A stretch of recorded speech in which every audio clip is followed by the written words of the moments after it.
বিএনপির স্থায়ী কমিটির সদস্য আমির খসরু মাহমুদ চৌধুরীর পক্ষ থেকে জাতীয়তাবাদী দল চট্টগ্রাম সদরঘাট থানার উদ্যোগে শীতার্ত মানুষের মাঝে শীতবস্ত্র বিতরণ করা হয়েছে।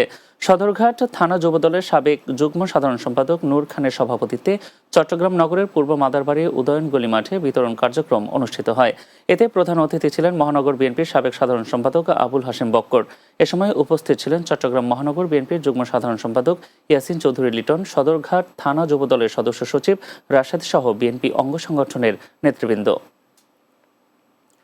বিশ্ব অলি শাহানশাহ হযরত শাহ সুফি সৈয়দ জিয়াউল হক মাইজভান্ডারির ৯৬তম খোসরোজ উরস শরীফ উপলক্ষে মহিলা মাহফিল অনুষ্ঠিত হয়েছে। নুর আলী মিয়ার হাট শাখার উদ্যোগে আয়োজিত মহিলা মাহফিলে প্রধান অতিথি হিসেবে উপস্থিত ছিলেন বাংলাদেশ ক্রিকেট দলের সফল অধিনায়ক ও বিসিবির পরিচালক আকরাম খানের সহধর্মিণী সাবিনা আকরাম চৌধুরী। এ সময় প্রধান আলোচক ছিলেন অ্যাডভোকেট শাহজাদি ইয়াসমিন মুক্তা। এ সময় উপস্থিত ছিলেন সঞ্জিদা পারভিন চৌধুরী, মার্জিত জান্নাত, নাহিদা আক্তার চৌধুরী সহ আরও অনেকে। চট্টগ্রামে আকস্মিক মৃত্যুকে হত্যা মামলা সাজিয়ে হয়রানি ও মামলা দিয়ে চাঁদাবাজি করার প্রতিবাদে সংবাদ সম্মেলন করেছেন বাঁশখালী নিবাসী এক ভুক্তভোগী পরিবার। চট্টগ্রাম প্রেস ক্লাবের সংবাদ সম্মেলনে লিখিত বক্তব্য পাঠ করেন ভুক্তভোগী পরিবারের সদস্য হুমায়রা আক্তার।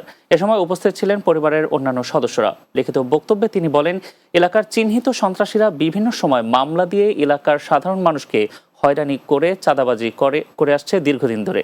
পরিবারের নিরাপত্তা চেয়ে প্রশাসনের দৃষ্টি আকর্ষণ করেন তারা।